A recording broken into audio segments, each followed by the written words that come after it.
Well, hello there.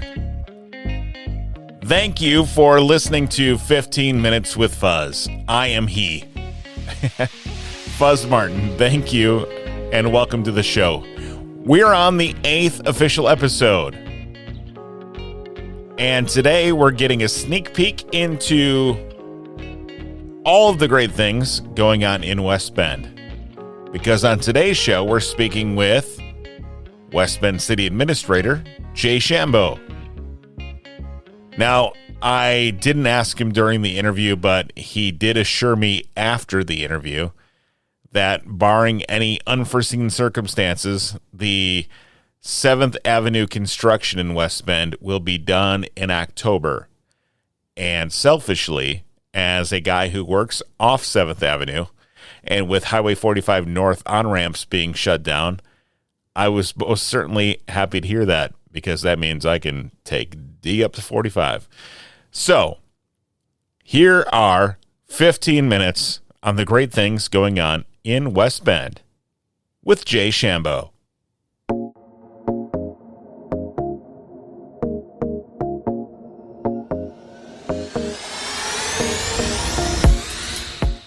So, Jay, for those of us like me who pretend to know what a city administrator role is, but only do so that you don't think that we don't know, what do city administrators do? I would say at its simplest level, I describe my role as somebody who helps run the city. The city administrator is the go-between the mayor and city council and staff at an organizational level. And from a position-wise, my job is to help implement the policies. I work closely with the department heads at the city level, implement the policies that the city council and mayor set on an annual and organizational-wide basis. So we perform all of the duties of service industry, such as a government organization does, and as the chief appointed officer, not the chief elected officer within the city, I help carry out those duties. So it's a hired role, not an elected role, and you're involved in a lot of different things. I've seen you out at different chamber events. You're on the chamber board, and people ask you about things regarding infrastructure to new business to operations and parks and all that stuff. Yeah, the way we're structured in West Bend, all of the department heads report to me. Okay. There are a few department heads that have boards like the library board and police and fire commission for police chief and fire chief, but I'm actively involved in all aspects of the city of West Bend, and I am present in the community. I enjoy being out and about at city and community events. Certainly.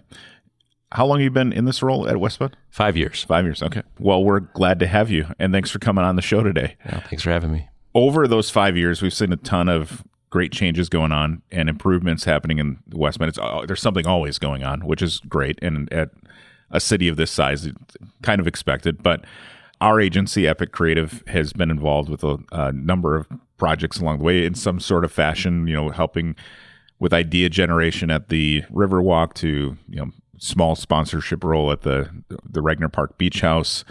But from all of those things going on in the city, what projects are you most excited about right now? Yeah, maybe I'll start with those two and the Sure. parks system itself. There is a lot of positive energy within the city right now. We've accomplished a lot, and we have a lot to do. So it's still a work in progress for sure, and lots of excitement for the community to have about the future of West Bend as well. Some of the projects that are existing and that we're working on is the Riverwalk, as you mentioned. Thanks for the help with the design of Sure. that. The design for signage and the future of how that looks it's one of the few projects that we have worked on that's been loved by all. The East Side Riverwalk that was completed in 2018 is a project that's just unrivaled in my opinion regarding how positive it has been viewed in the community. People love it, people use it, and we're trying to mirror that now on the west side. So the West Side Riverwalk has been in the works design-wise for a couple of years. We're still finishing up the design. At the same time, in 2021, we're completing the utility infrastructure installation. That's almost complete. You've seen a lot of activity in the backs of the buildings on Main Street. working on that, and prepping the utilities were a mess of 100 years of spiderweb utilities over patch this here and stick this spread there out there. Yeah. And when the markings came through before we started the project, it was pretty interesting and a little scary. That project it literally took the entire year to get completed. And now we get to look forward to first phase construction 2022. And that will be from the Pocket Park Bridge south to Veterans. We're going out to bid yet this year and anticipate building that phase in 2022, as I mentioned.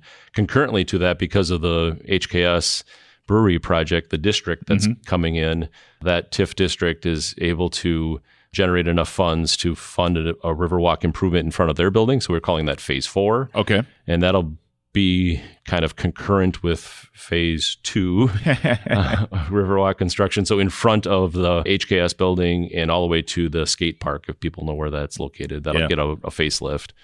And then the last phase, the one remaining phase behind the formerly known as Ziegler building and the BMO building, that Riverwalk we're calling phase 3 construction, and that's scheduled for 2023.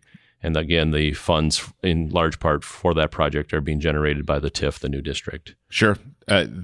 Looking at the east side of the Riverwalk, before the project began, people might have said, well, what are you planning to do here? How is this going to affect? But seeing both sides of it now, it's tremendous how awesome the Riverwalk looks on the east side. And I'm very excited for what that's going to do for the city once the west side is complete, both for businesses, for recreation, just the entire vibe of the city there is going to be improved. Yeah, it's a stark difference now, and completing the east side really shined a bright light on the failing west side.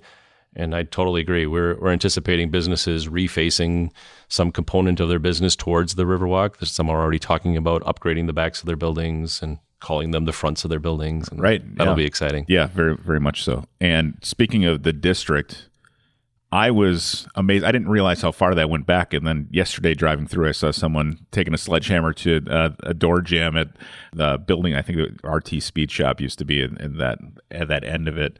And I was surprised. I thought it was that little chunk that had been open, but it's not. Yeah, that's a sneaky big parcel. The Speed Shop, as you mentioned, has been there for 40 years. So it's known as a brewery, but they haven't brewed beer in over 50 years. Yeah. And some smaller businesses like the Speed Shop occupied that space, underutilized area for a long time. Those businesses have all relocated or chosen to do something else. Sure. And as the building comes down, we're really excited about the future of reactivating that corner. Yeah, I'm looking forward to what that does to other areas then too, seeing that gets built up, and then you see that spread of innovation and growth and upgrades, which are important to futurizing a city. Absolutely. We also talked about Regner Park. Lots of great stuff going on there. Yeah, two of the major components yet to complete at Regner Park were Carl Kuss Field and revitalizing the beach house. And we're very close to the completion of Carl Kuss Field. That was a long process, one that we work closely with the West Bend Baseball Association, the WBBA. Their organization's been great to work with. They found a vendor to create this synthetic infield and a revitalized grandstand, new turf outfield, actually moving the fence outside of the scoreboard. So it's a great facility. It looks awesome already. It's about ready to be completed and look forward to play in 2022. The beach house is the next up project. It's probably the last remaining major improvement that's needed at Regner Park. I'm biased, obviously, but I think Regner Park is one of the best parks in southeastern Wisconsin. It has active recreation, passive recreation, gets tons of use, great music scene. This beach house has been in place for 85 years and hasn't been remodeled to any significance. And since then, lots of things have changed in the swimming industry in the last 85 years, including the old bathhouse. Showing up in your Sunday best and coming out in a bathing suit probably isn't utilized very often. So this is a $1.5 million project that the community has really stepped up our foundations. You mentioned Epic. So we have this cool program where businesses can jump in and at a beach bum level and really help get over the edge. So we're still in active fundraising. We have bid the project. We are looking to start construction for phase 1 yet this year, and hope to have it in place, the first phase completed for swimming season 2022. Everything you do in your role is in phases. Does that spill over into your life at home? Do you have like, we're going to do this first phase of the home remodel project and then? Yeah, probably to some extent. This phase of this weekend, we're going to clean the garage. And then in phase 2, we're going to take a nap. Anything else great going on right now? I know there's tons of things that are moving in West Bend. Yeah, I can talk a little bit about the downtown. I would put our downtown in the restaurant scene, the economic impact, the activity, just the lack of vacant spaces against most municipalities. We're really proud of how far our downtown has come. Again, we have some room to grow and continue to gain new businesses, but we really have a successful downtown. That's important to any community, but to a community that has a determined, a well-defined downtown and a river walk, that's vitally important to them. I know that it's important to businesses as far as employee recruitment and retention, downtown recreation, and having a place to just go and chill on a Tuesday afternoon is pretty neat. Our downtown has very few vacancies. The new businesses, we lost very few businesses during COVID and ended up gaining a few and continued to thrive. So I think that's a point worth noting, that positivity in our downtown is great now and continues to grow and has some room for growth too. Well, as a business we're technically downtown, I think. We're downtown adjacent at least, but from a business standpoint where we're recruiting people to come here, it is important to us. And we love to see the growth, love that there's very little vacancy down there. And I think the improvements that are being made will only help solidify that and make even more industry and more businesses come to the area. We've seen a significant uptick in building value in this past 12 months for our downtown, and I think I agree with you that the improvements made are helping with that. We definitely claim Epic as a downtown. Okay, well, yeah, we'll take it. We'll be there. We'll claim downtown. It's easier to say than just south of downtown. Jay, thanks for coming on, and I'd like to do this again sometime. We'll talk about all the great things going on here in West Bend, and it's great to have you on. I appreciate it. Thank you. Appreciate the opportunity.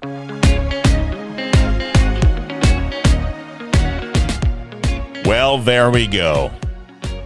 Thank you, as always, for listening to 15 Minutes with Fuzz. If you want to subscribe, open up Apple Podcasts, Spotify, Google Podcasts, or wherever you listen to podcasts. Search for 15 Minutes with Fuzz and click on that big old subscribe button. Heck, there's a good chance you're listening in one of those apps right now, right?